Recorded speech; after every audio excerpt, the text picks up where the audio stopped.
Remember the time when you and I were all alone. We were so shy, now it feels so long ago. Whispered my name, soft as the falling snow. Close in my arms, promised I'd never let go. There's a line that leads from you to me. It's a path we've long forgotten. But if I could hear you calling, I'd come running. Call my name, call my name under your call my name, call my name under your call my name, call my name under your call my name, call my name under your.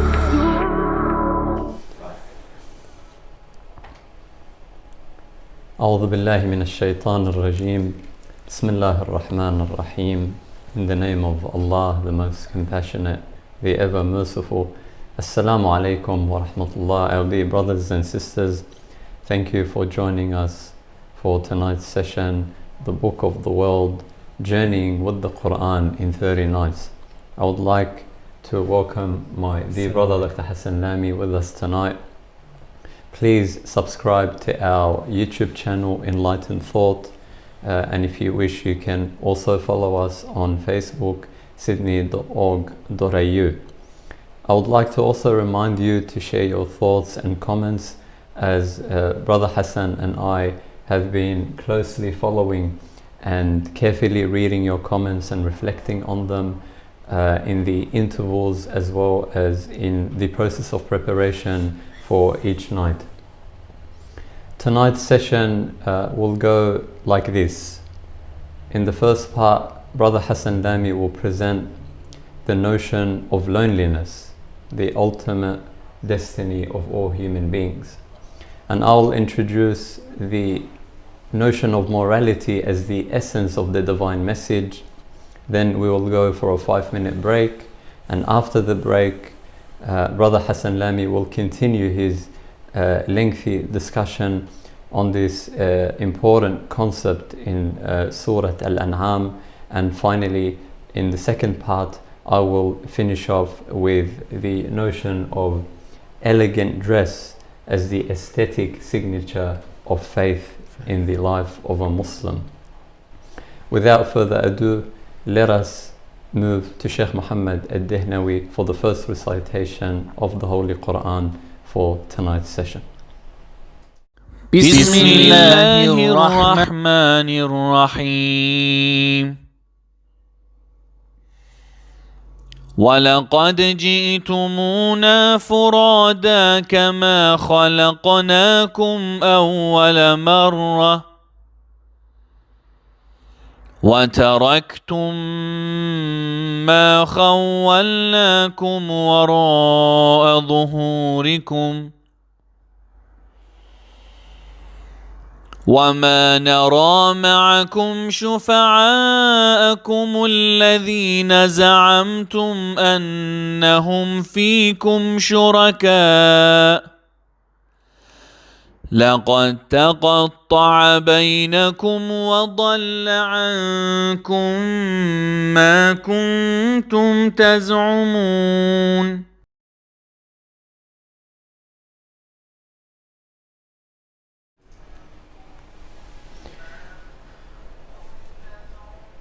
Assalamu alaikum, dear brothers and sisters. So tonight we'll be discussing Surah Al-An'am, some of the verses, some of the key verses. And before entering into the surah, as usual, I would like to provide with you the scaffolding of the chapter Surah Al-An'am. Surah Al-An'am, when you look from the beginning to end, we can say it is what we call in philosophy a polemic style of surah or chapter, meaning it is argumentative in a positive sense. where Quran brings forth arguments to prove its point. So it's a polemic style in which two topics are being discussed.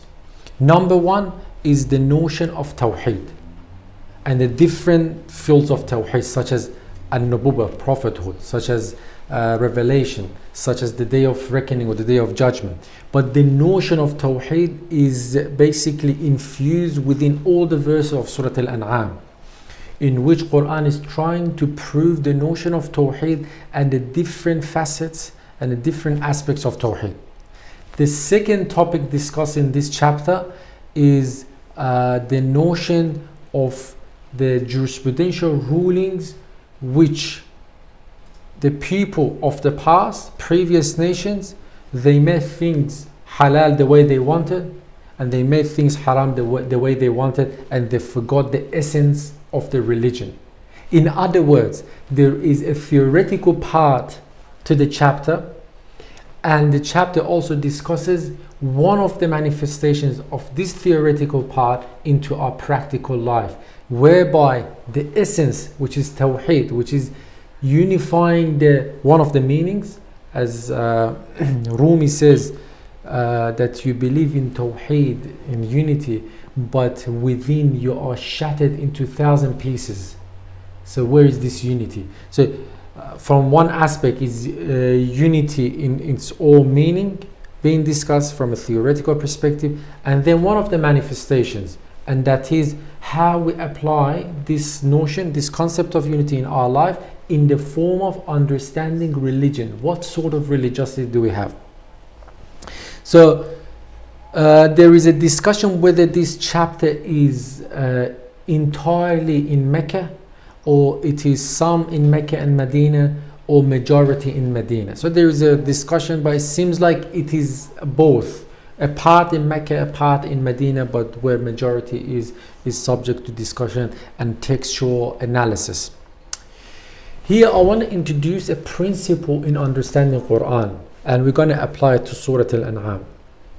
This principle says that to understand a book, a chapter, or even a person, look at the usage of the words they have, the vocabulary. Let's say if a chapter comprises 5% of Quran, and then we come across this chapter and a particular phrase or word is being used like 25% in the Quran, then that signifies something important, that this phrase or this word or words comprises a meaning that we need to look into it. Even the people we deal with, like people who use these modalities such as always or never, that reflects a personality within them, as opposed to those who usually use may or might or can. There is this modality whereby someone is always towards the periphery, towards the edges, and someone who tries to be somewhere in between, or someone who is aggressive. If you look at their vocabulary, you see that the vocabulary comprises of very rough words, as opposed to someone who is a bit more soft or softer and more pacifist.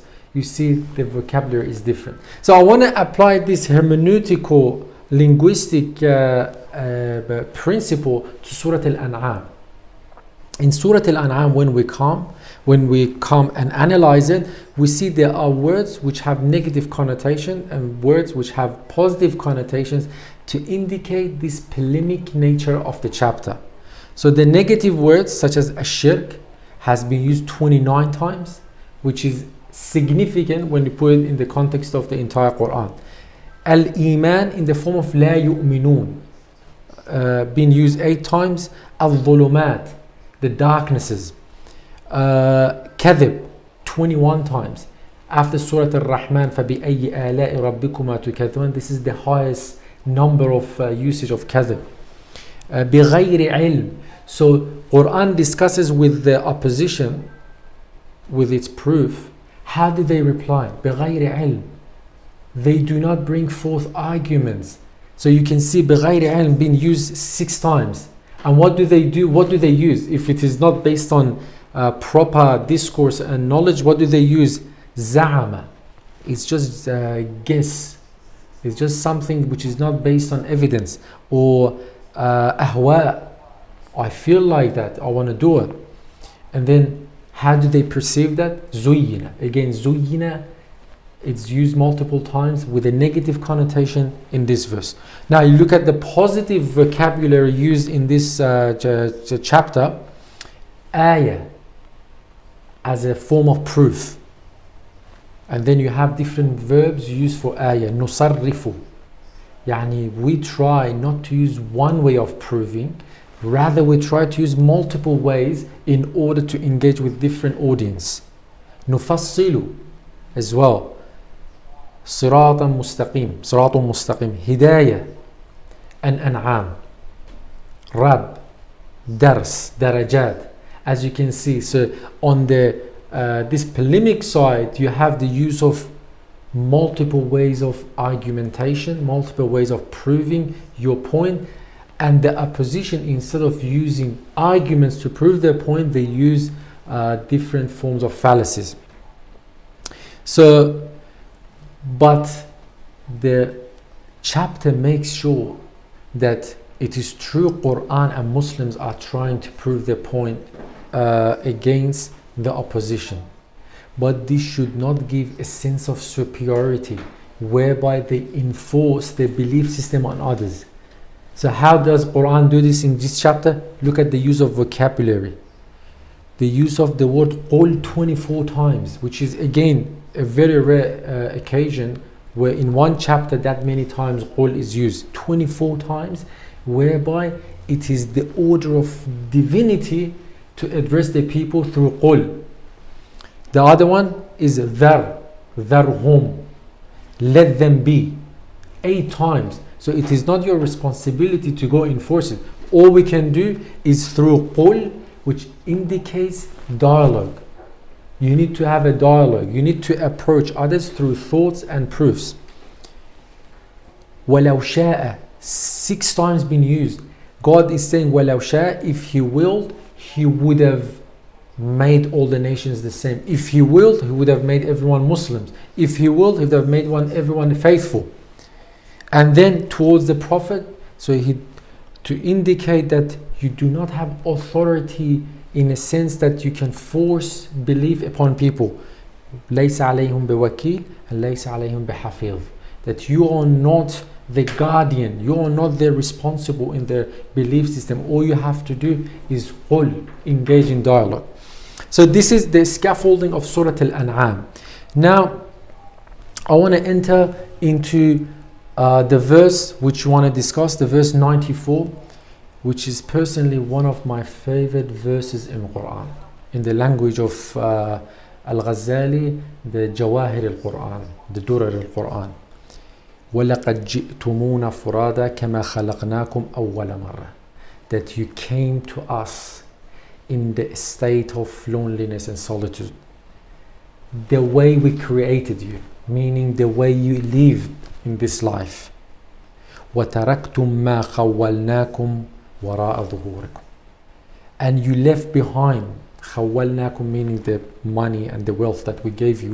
We left it behind and you came with nothing in your hands. وَمَا نَرَى مَعَكُمْ شُفَعَاءَكُمْ. And we do not see those who you claim to be your intercession on the day of judgment, or even in this life. الَّذِينَ زَعَمْتُمْ, the use of the word زَعَمَ, زَعَمْتُمْ أَنَّهُمْ فِيكُمْ شُرَكَاء. That you just out of no proof just claim that these people are partners, are supporters in this life.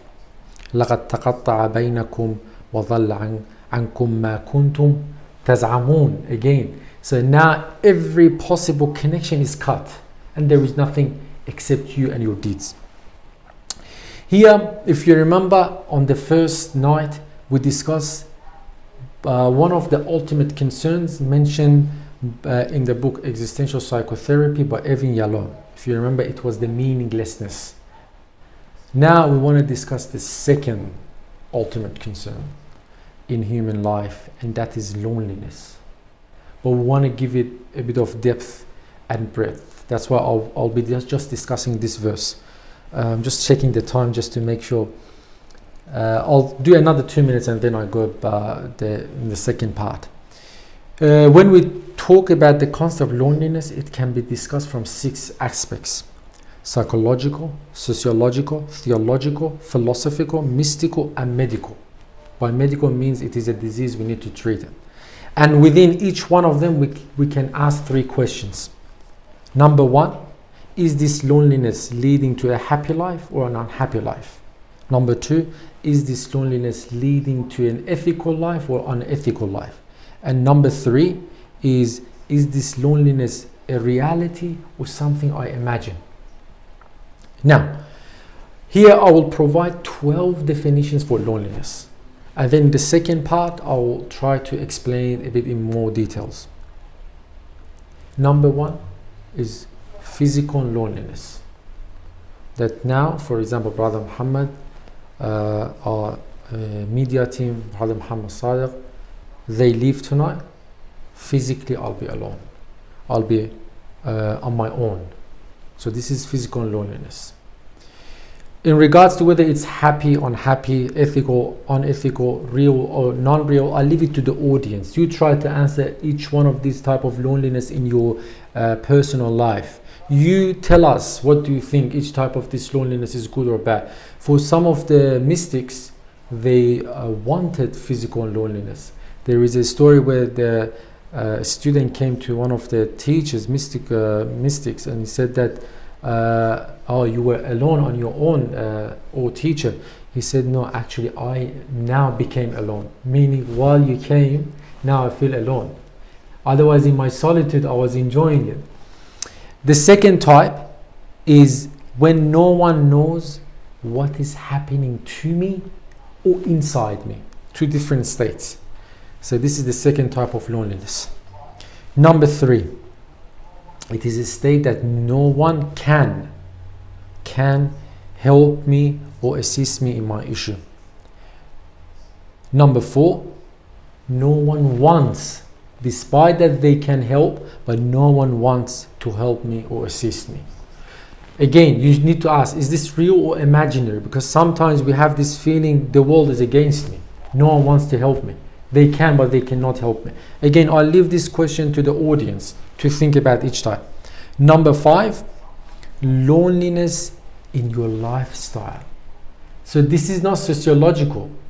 In your societal relations, you might have 1,001 friends, but at the level of psychology, you see you are alone in your lifestyle.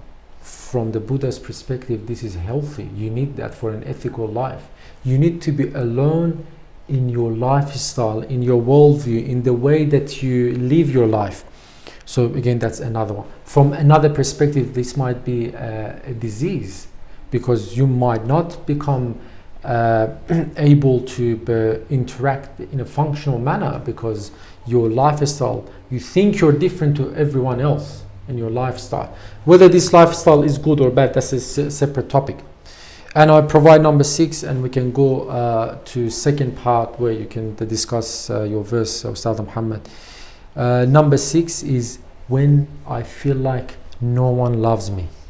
I cannot find someone in this life who expresses love towards me, and I feel alone. I'll explain the rest of the topic in the second part.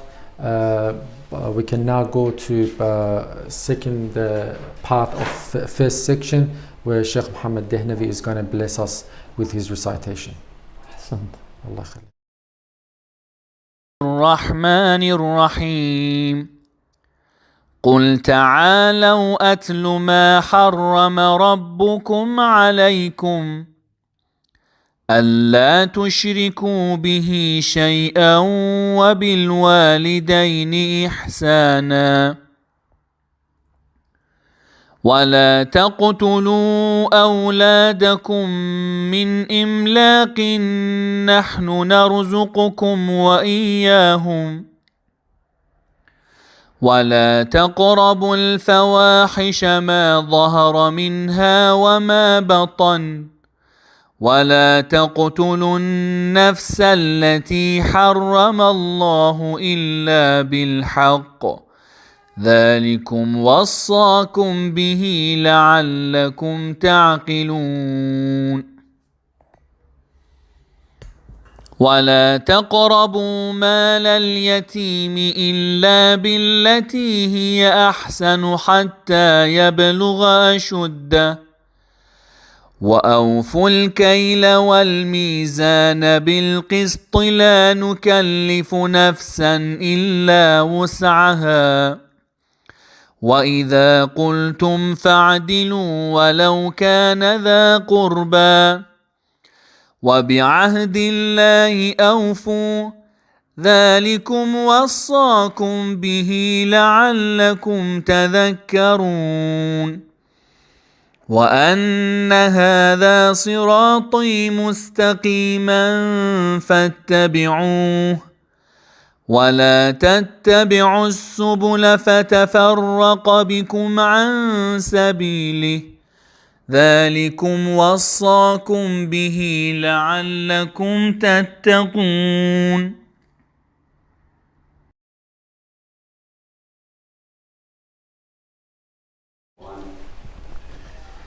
Thank you, Dr. Hassan Lamy, for your beautiful scaffolding of Surah Al-An'am, and I look forward to learning from the different types of loneliness and solitude you mentioned. It's a quite fascinating topic, especially in light of our everyday existential experiences. In Surah Al-An'am, Allah subhanahu wa ta'ala, in a particularly eye-opening passage from verse number 151 to verse number 153, reveals to us the essence of divine revelation and the essence of religion. This particular passage was revealed in response to a question by the chiefs of the Arabs during the time and at the very beginning of the advent of Islam in the Arab Peninsula, such that they came to the Prophet and they asked him about the message of Islam. What is this message about? Is it ritualistic? Is it theological? Is it dogmatic? Is it speculative? Is it metaphysical? And it's interesting to note that the response to their question pretty much allows us to reflect on our contemporary understanding of Islam and religion generally speaking, such that we see in the past century and in the past centuries our understanding of religion has been mainly focused on the theological and jurisprudential and less on the ethical and the moral, at least at a scholarly level. Although at a communal civilizational level we do see impressive examples of the ethical Islam in our Islamic civilization. So the Prophet ﷺ reveals to the chiefs of the Arabs the religion and its essence in a nutshell. A list of forbidden acts loosely analogous as the 10 commandments of Islam, Hassan, which goes to show us the continuity with all the monotheistic traditions prior to the final revelation of Islam. Say, O Muhammad, come, I will tell you what your Lord has forbidden for you. Number 1, do not ascribe anything as a partner to him. That's the worldview, the foundation. Number 2, be good to your parents. 3, do not kill your children out of fear of poverty. We shall provide for you and for them. First one is worldview, second one morality, third one morality and sociology. Fourth, do not indulge in shameful acts, whether openly or in secret. Again, morality. 5, do not take life that God has made sacred except through due process of law. Again, morality and civility. This is what He commands you to do. Perhaps you will use your reason. 6, stay well away from the property of orphans, except with the best of intentions until they come of age. Morality and social welfare. 7, give full measure and weight according to justice. Again, morality and civil justice. 8, whenever you speak, be just even if it concerns a relative. Again, morality and justice. 9, keep any promises you make in God's name. This is what He commands you to do, so that you may take heed. Morality again. Relationships. And finally, the 10th commandment, this is my path. Isn't this the path of morality? Leading straight. So follow it and do not follow the other ways. My dear brothers and sisters, when we reflect on the Quran in light of this beautiful passage in the Quran in Surah Al-An'am, and we try to evaluate our understanding, our conception and our practice of religion in our everyday lives, we come to a realization that the gap between the principles of religion and the accumulated habits in our everyday life by practicing what we've inherited to be Islam and religion tends to be very telling. And it reminds me of the childhood genres, especially in the cartoon industry, that tend to reveal these social contradictions, especially in religious societies. It reminds me of Pinocchio with the very tall nose that tends to grow as he lies more and more in his everyday life. But this character is not an innocent invention. It is born from a deeply seated sociological contradiction between morality as a theory and morality as an argument on the one hand, and morality as a practice and character cultivation on the other hand.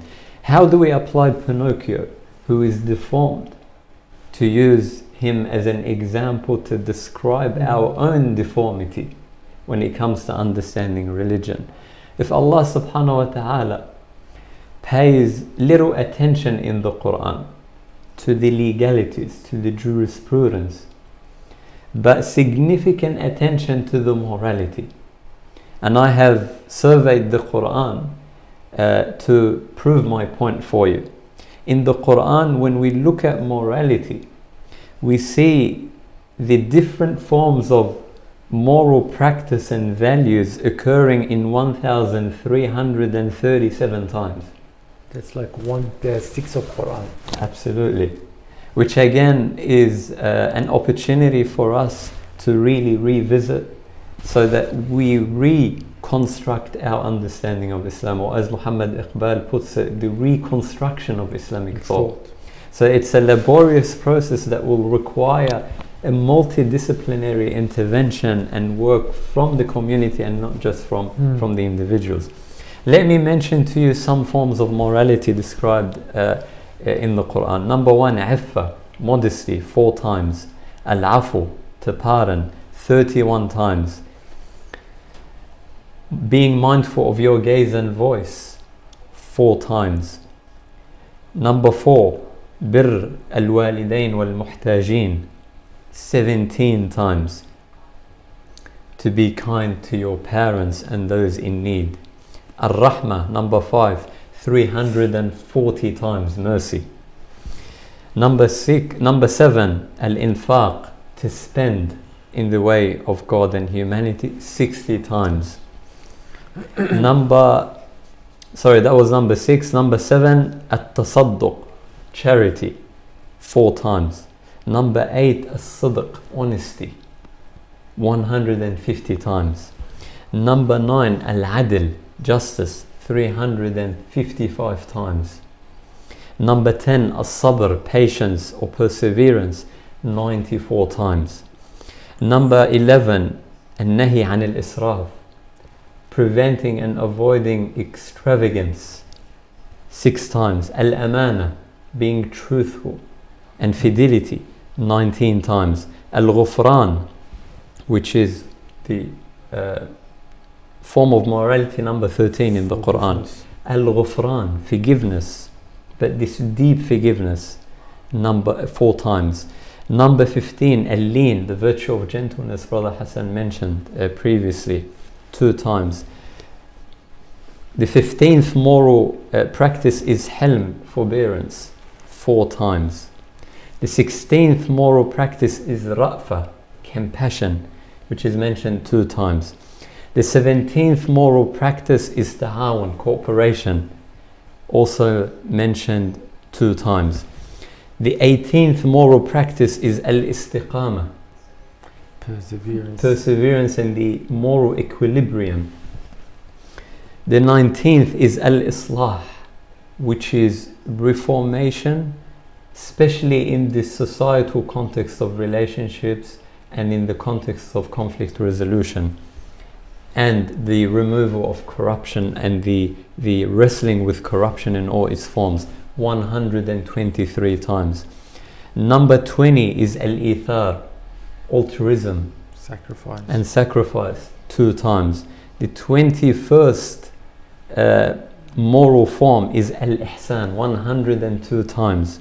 And the 22nd is al-haya, which we can translate as chastity, 2 times. Positive shame.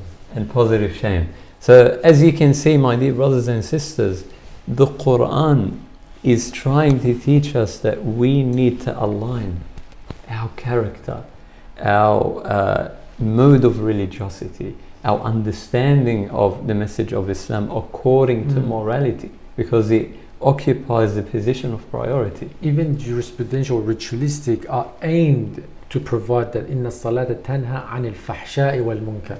So a proper salah is the one that prevents from such evil actions and wrongdoings. Absolutely, and I'll finish off in 2 minutes before we go to our break to say that morality in this context is introduced as civility and not as theory. We have morality, which is the set of values and principles, but we have civility, which is the earthly and sociological practices that allow us to physically practice and to earthly embody these values in our everyday lives. That's why the Arabs, they have the word adab, which means a refined mind and character. So akhlaq in Islam is not compliance with a moral code. Moral maxim, as Kant says. Absolutely. It's more than that. It's more interesting than that. It's more entertaining and challenging than that. Akhlaq in Islam is a cultivation of character, which we find in the tradition of adab. And adab is the social manifestation of akhlaq. So for example, the Arabs, they derived the meaning of adab from ma'duba or from ma'ida, which means a nourishing feast for the guest, for someone who comes as a guest and visits you, a traveler or someone in need or a special individual. And so the Arabs defined akhlaq in terms of adab such that someone who has adab is someone who knows how to express gratitude to the benefactor upon receiving his good and kindness. So it is not a passive morality whereby we speak about it. As Paul Tillich once said, he said, morality for me is not a subject, but it is a dozen of moments in everyday life put to test. Isn't this the example of morality, my dear brothers and sisters, as the Quran presents it? And that's why in the Quranic framework, those who fail to live up to the moral principles, they're not punished in terms of physical punishment, but rather it is an internal moral shame and suffering that they go through, as the Quran beautifully portrays it on the day of reckoning. وَإِذْ تَرَى الْمُجْرِمُونَ نَاكِسُوا رُؤُوسِهِمْ. On the day of reckoning, you will see the wrongdoers and the oppressors out of shame hanging their heads downwards, out of shame for what they did and for how they lived. So again, as you can see, character here as adab and as a pattern of civility goes beyond morality as a theory. And I'll finish off with contextualizing this passage in Surah Al-An'am in light of modern sociological findings, especially Emil Durkheim in 1890, one of the founders of sociology as an academic discipline. He coined a very interesting conception of a lack of common moral order in society known as anomie. And he describes this condition as the absence of a shared moral code that would lead to a rise in the rate of suicides. And he studied this. Because we don't have time, we're not going to move into it. But what does this mean, my dear brothers and sisters and Hassan? It actually means that we cannot live without a structure as human beings, whether consciously learned or unconsciously absorbed. Something that guides us through what is otherwise unstructured chaos. Let me provide you with a quick example.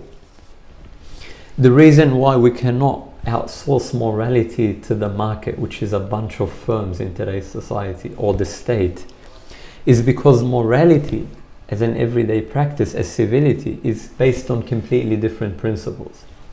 So for example, imagine you have $1,000 and you decide to share it with 9 others. You are left with 1/10 of what you had at the beginning. So the more you share, the less you have. Now imagine the same thought experiment. You have a certain measure of friendship, knowledge or love, and you decide to share that with 9 others. You do not have less. You've multiplied it. It actually multiplies, and you will have more. Simply because the nature of these moral practices are called in sociology social goods.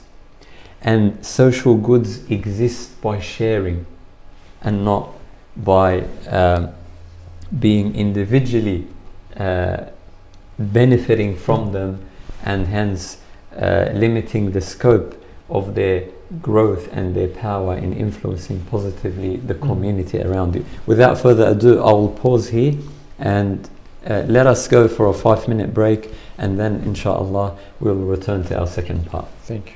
Wassalamu alaikum wa rahmatullah.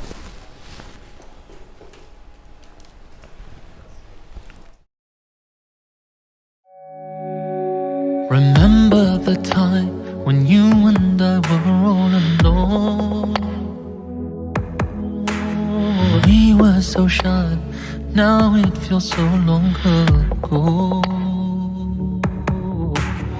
Whispered my name, soft as the falling snow. Close in my arms, promised I'd never let go. There's a line that leads from you to me. It's a path we've long forgotten. But if I could hear you calling, I'd come running. Call my name, call my name under your call my name, call my name under your call my name, call my name under your call my name, call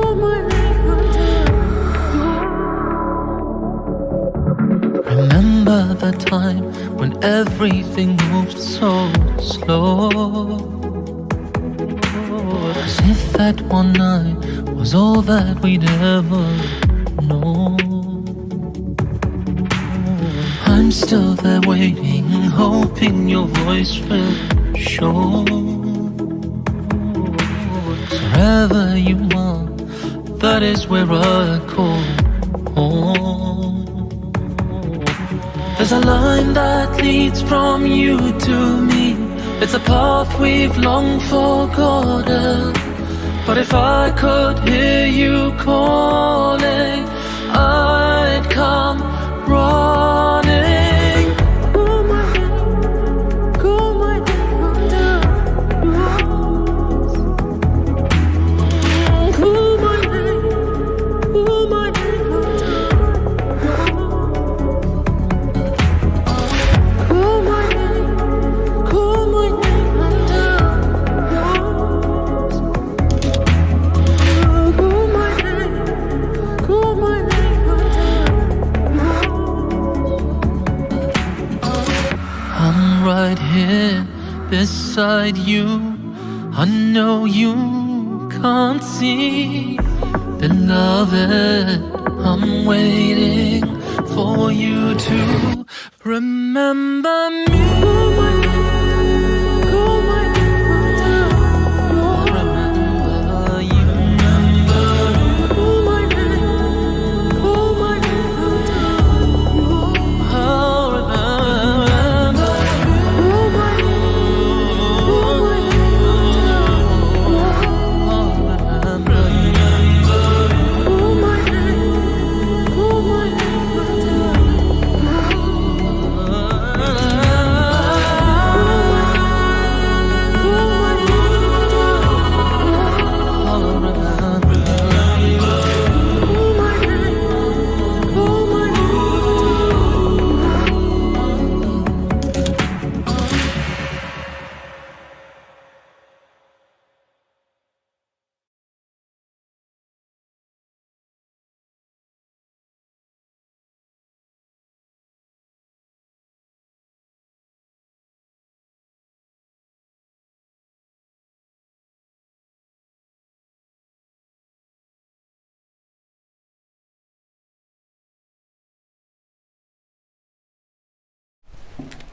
Assalamu alaikum again, dear brothers and sisters. Thank you, Akh Muhammad, for this enlightening description of this passage of the verses. I would like to pose a question to our audience, and that is the following. Why do you think religious communities, in specific Muslim communities, tend to become more ritualistic in their practice rather than moralistic? And the subsequent question is that how can we channel these rituals into a moralistic lifestyle?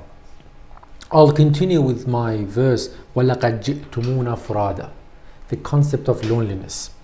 The reason I discuss these ultimate concerns a bit in more detailed manner and in the more depth is because I believe, like the existential philosophers, the ultimate role of religion is to reduce human suffering. And that's why I want to discuss this further. So we discuss up to number 6. Number 7 is when. So number 6 was I cannot see anyone loving me. But number 7 is when I cannot find any love in my life. I cannot find any beloved in my life. And then I feel this sense of loneliness. Number 8, it is what the moral teachers and mystical practices used to do, and they call it khalwat, which means nothing exists in mind. It is a state of vacuum, where you're in the state of vacuum where there is nothing else. And for them, this was a practice in which they achieved purification and mindfulness. Number 9, this one in the mystical description and in the work of different poets such as Rumi is al-firaq. So there is a slight difference between al-firaq and the loneliness that we know. So here is separation from the beloved, which leads to a sense of loneliness, but it is not loneliness in its entirety. Rather than it is separation. That's why for the mystics such as Rumi, loneliness was not a problem, because he wasn't lonely. He was with his beloved, but he was in separation from the beloved. So that's the number 9, and that's one of the difference between the mystical aspect of Islam and the existential philosophers, because from the mystical aspect we are not in solitude per se, but we are in the state of separation from the beloved. The number 10 is when you were part of a group, now you're not anymore part of this group. For example, you used to be part of a religious community, now you don't belong anymore. Either you were forced to go out, or because of your change of mind, you cannot feel this sense of belonging, and you live in a state of isolation and in a state of loneliness. Number 11, which is from a psychological perspective is a desirable state, everyone needs to have it. It's a sense of privacy and confidentiality. In the work of the love stories, it is when the lover and the beloved, they want to have this secrecy and confidentiality about the love story, because either, for example, the lover is from a social class which doesn't match the beloved social class, and there is a clash, the usual love stories. In George Orwell's work 1984, he basically is in agony and pain because a totalitarian society doesn't allow this type of loneliness, which is a healthy loneliness. You require it, otherwise you cannot flourish if you don't have this sense of secrecy in a positive sense, confidentiality and privacy. And the last one, which has been discussed for centuries, but Hegel coined it, alienation, self-alienation. And in the view of many philosophers, this is the most painful type of loneliness. It is self-alienation. What does it mean? It means a feeling that you have in your heart towards someone or something that now doesn't exist, which you wish and you want it to exist because life is not continuing anymore. For example, a son who was raised by his father, and now he is into adulthood, but he feels he has no connection. He doesn't have that heartfelt sense of fatherhood and sonhood between the son and the father, while he wishes that it existed there, but he cannot describe it. It was there, but now it's not there anymore. And this is self-alienation in the work of Hegel and other philosophers. Now, these are the 12 types of loneliness, which are the most common type described. Now I want to go back and describe 3 types from these 12 types that we are all afflicted with. If you remember, in one of the sessions we talked about the things we cannot change in life, and we call that the tragedies of human life. One of them is loneliness in the 3 definitions that I will be providing. Number 1 is when I want to exist in people's mind and memories. I want my friends to remember me. I want to be in their conscious state. But I realize that I'm not there, or I cannot be constantly there, or at least not all the human beings, but at least those who I love, those who I have done good towards them. But I realize I'm actually alone. Not many people remember me. I don't exist in the memory of many others. Furada, laqad ji'tumuna furada. And this has ramification. This is not just a purely philosophical thought. The ramification, you know what the ramification is, Brother Muhammad, is the outrage that you see of the people on social media. Because you want to prove with sharing everything that you have in your life on social media in order to tell them, make me in your conscious and subconscious memory. I exist. So this is the first level of loneliness that we are all afflicted with, but it's not as deep.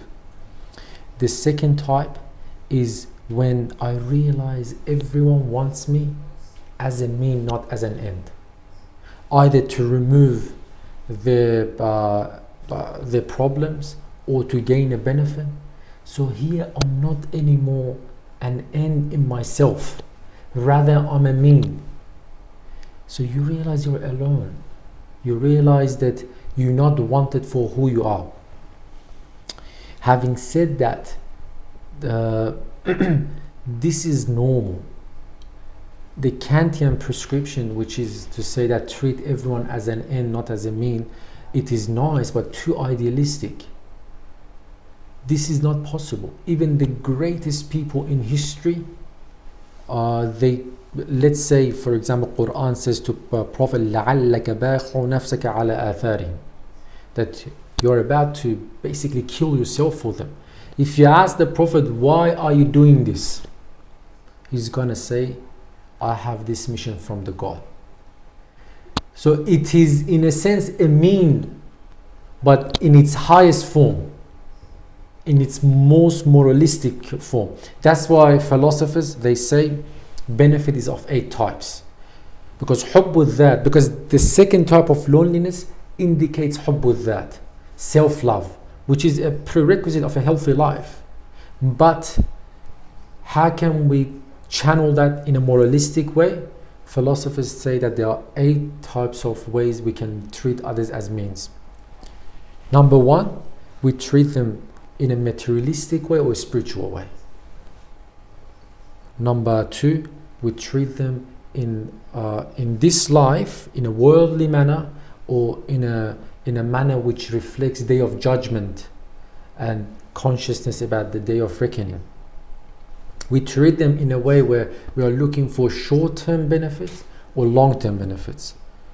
And finally, we treat them in an individualistic benefit and profit, or in a collective social profit.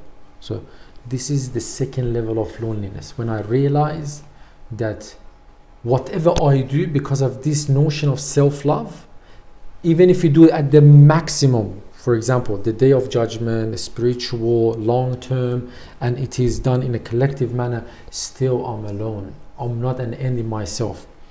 And the third type, where Buddha says that even if everyone saves you from imprisonment, no one can save you from this imprisonment. What is it? It is when you realize no one can carry your problems and your pains and your sufferings. Not that they don't want to, they cannot. Why?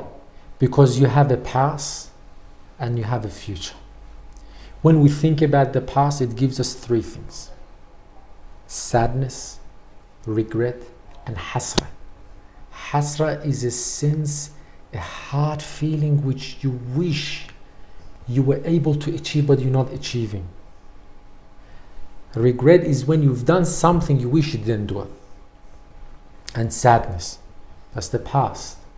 And the past is going to affect your, what the psychologists call the 5 realms of existence: your thoughts, your sentiments, your emotions, your needs and aspirations and wishes, the way you behave, and the way you talk. And then when you think about future, again, 3 things come in mind. You want to make predictions. What's going to happen in the future? Because you're making predictions, you're going to plan as well. And because plans mean it may not happen, it causes worry and anxiety. As a result of this past and this future, you realize no one can carry this. No one can understand you. And that's why the famous sociologist, American Tom Taylor, he said that we are living in a congestion of lonely people in this world. Yeah, we are in a collection, but it's a collection of individual people.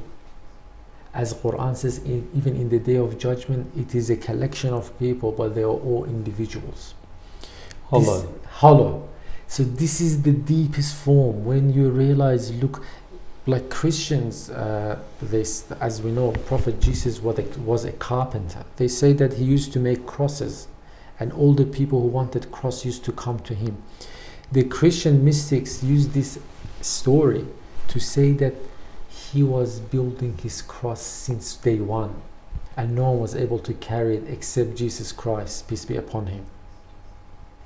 So this third level gives us agony, gives us pain, that we are alone in a way that no one can help us.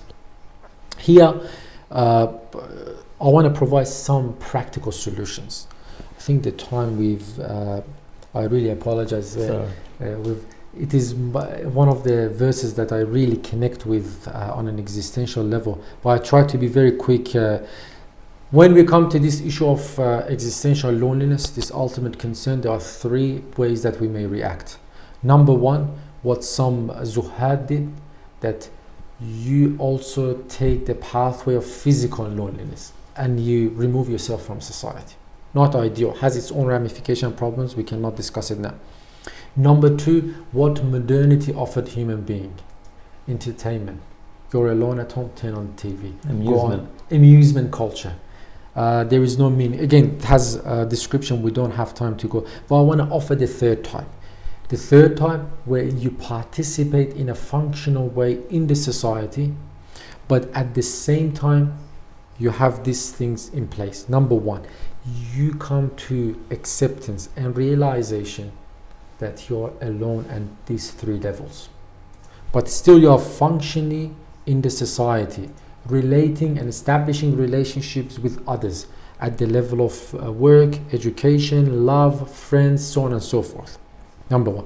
Number two, you make sure you have on an occasional basis physical loneliness. What do you do in your physical loneliness? Quickly, 5 things you cover. Number one, you think about what generates your emotions. For example, Hassan said something to Muhammad. Muhammad got upset. Ali said the same thing to Muhammad. He did not get upset. What's the cause of that emotion?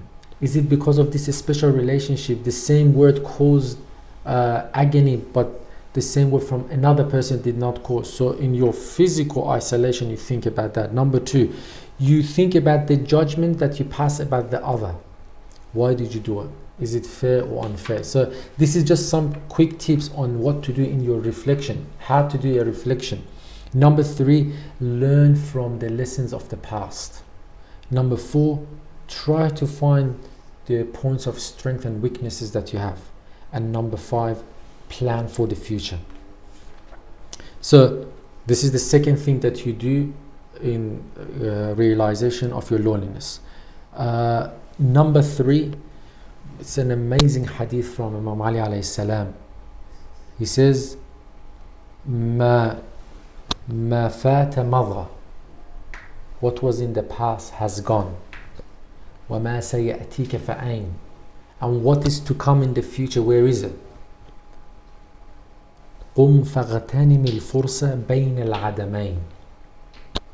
If that's the case, then stand up and use the time between the two vacuums and two absent times. I will stop here. There were another 2 measures that we can apply to deal with this ultimate concern of life. Again, my sincere apologies to our audience and Ustaz Muhammad. We go to Quran recitation of the last part, and then we come to cover the last part. الرحمن الرحيم يا بني آدم خذوا زينتكم عند كل مسجد وكلوا واشربوا ولا تسرفوا إنه لا يحب المسرفين قل من حرم زينة الله التي أخرج لعباده والطيبات من الرزق قل هي للذين آمنوا في الحياة الدنيا خالصة يوم القيامة كذلك نفصل الآيات لقوم يعلمون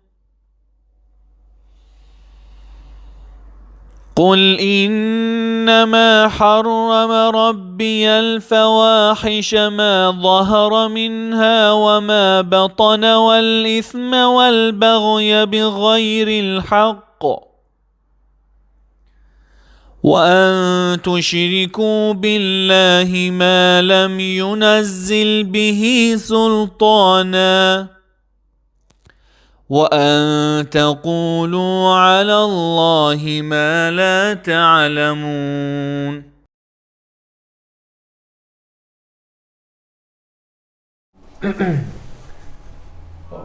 Assalamu alaikum wa rahmatullah, our dear brothers and sisters. We come to the final part of our discussion tonight in journeying the Quran together. Thank you, Brother Hassan, for your very deep and extremely insightful comments on the notion of loneliness and the practical tips you provided. Hopefully in the coming nights you can elaborate on this in more detail. Let me quickly walk you through the ayah Sheikh Muhammad Dihnawi just recited for us. Bismillah ar-Rahman ar-Rahim. Ya bani Adam khudhu zinatakum inda kulli masjid wa kulu washrabu wa la tusrifu. Children of Adam, dress well for every act of worship. Eat and drink, but do not waste. Sadaqallahu al-Ali al-Azim. The aesthetic signature of Iman is elegance. In the Journal of Psychological Science in 2006, a study showed that we determine someone's truthworthiness or trustworthiness, competence and aggressiveness within the first 100 milliseconds of seeing them. The question of elegance, which is being discussed today in the aesthetics of self-presentation in everyday life, as well as the fashion industry, is a question that warrants our attention in light of this ayah in the Quran. One of the contemporary poets of our time beautifully captures the notion Ya bani Adam khudhu zinatakum inda kulli masjid. She says, we delight in the beauty of the butterfly,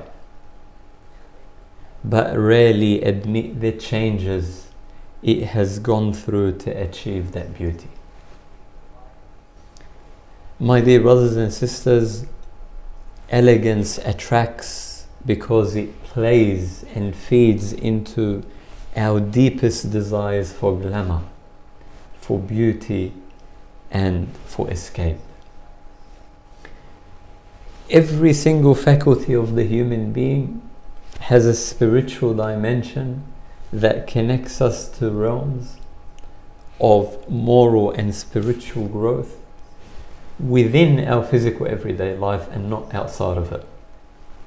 We may ask, why does the Quran pay special attention to dressing well?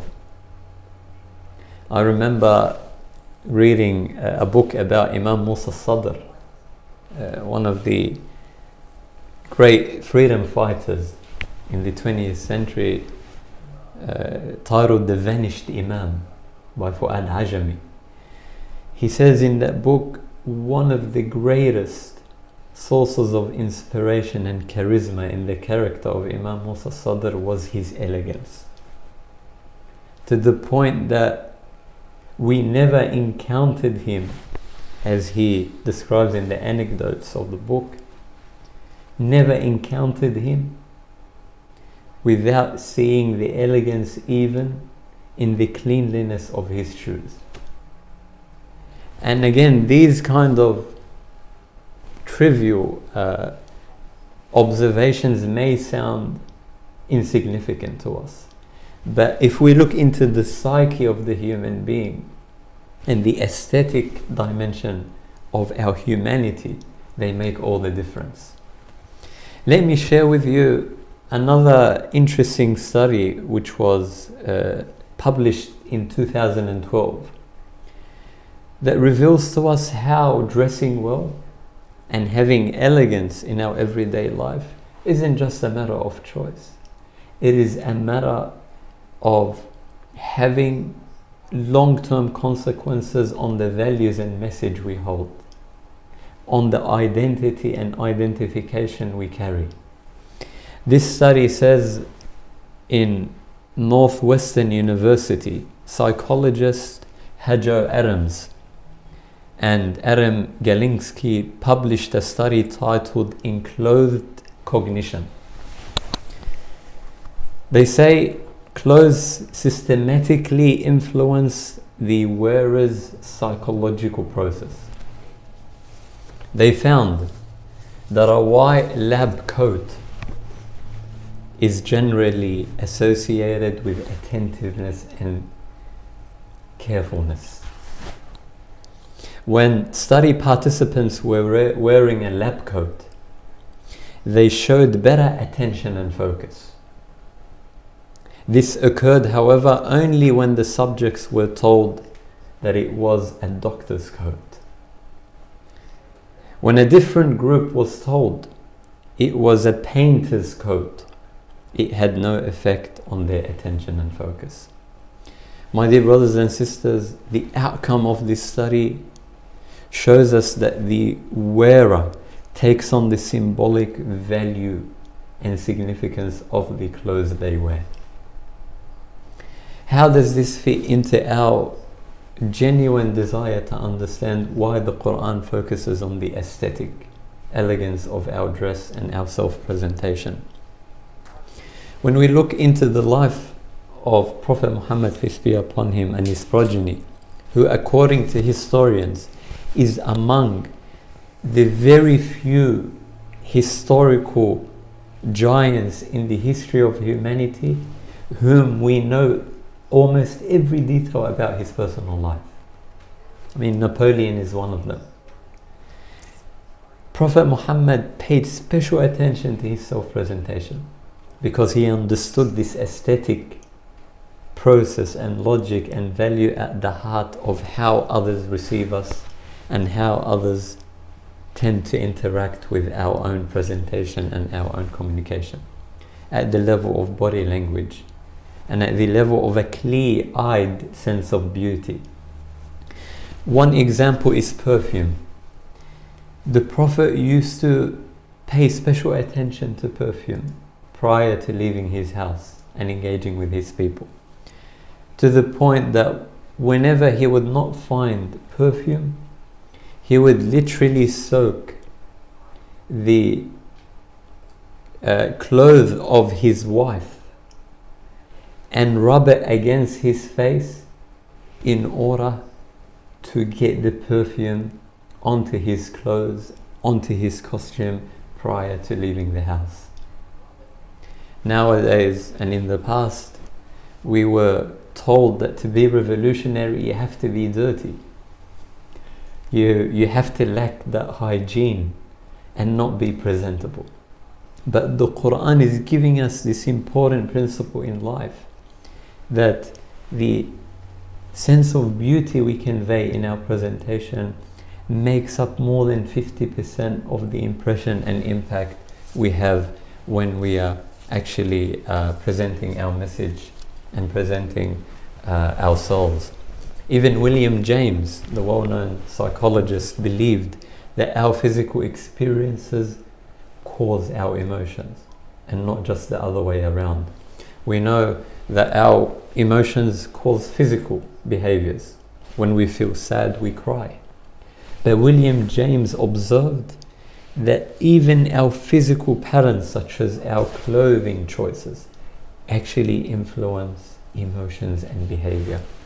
He said, for example, in 1867, when he was traveling abroad in Berlin, he was writing letters to his wife, describing people he was hanging out with by first providing a detailed description of their clothing. And so clothing is the connective tissue between our physical, emotional and spiritual existence. I'll quickly finish off because we ran out of time by trying to resolve the issue of fashion and elegance, which is a contemporary controversy. Obviously we don't have time to delve into details, but let me put it this way. In the Islamic framework, elegance and aesthetic beautification is not divorced from moral value, but goes hand in hand. At the heart of the moral value is modesty. And so Jalaluddin al-Rumi provides us with a clue as to how to resolve this dilemma. He says, life is a balance of holding on and letting go. In other words, the more we care for our aesthetic self-presentation, the more we become aware of our moral value that we try to convey through our aesthetic presentation. Without further ado, think of it this way. Without fashion being a factor that influences our aesthetic presentation, you want to look good without thinking too much about it, in a nutshell. And remember that clothing across history had three functions. One, a response to the environmental conditions. Two, a response to the cultural conditioning. And three, the aesthetic and moral values that we represent. So the reason why Allah mentioned al-masjid is because every act of worship which is happening out of intention, so every intentional action we make becomes an act of worship. And this act of worship, Allah is saying to us, needs to be coated with the beauty of our self-presentation, so that we entertain and calm and give that sense of glamour to the viewer upon receiving us and upon hearing for us. وآخر دعوانا الحمد لله رب العالمين والسلام عليكم ورحمة الله. أحسنت.